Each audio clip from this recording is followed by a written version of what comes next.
To be clear, and I think that Archbishop Rosansky did a great job in an article that he wrote a few weeks ago. He says that if we as Catholics don't go with some sort of conflicted conscience to the polling stations, that we haven't examined them very well.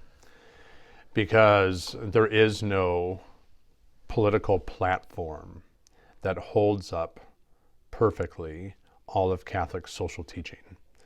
That we are presented with these false dichotomies in our political system that say, oh, well, if I vote for this, it means that I'm voting against this. And the church holds up both of those goods, right?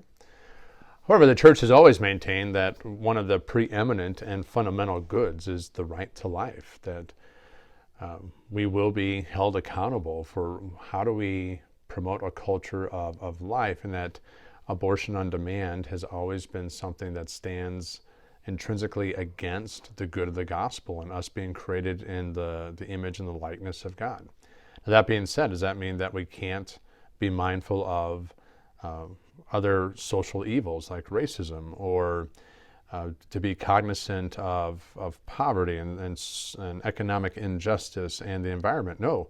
We're called to be mindful of all of those things. So what I think is important for us to remember is that we have to examine our consciences. We have to very carefully and with great trepidation, even sometimes, cast our votes, realizing that no matter what happens on November 3rd, on November 4th, we have a lot of work to do, because it means that in some ways one part of the gospel is kind of, quote unquote, getting the short end of the stick when it comes to our policies as a country.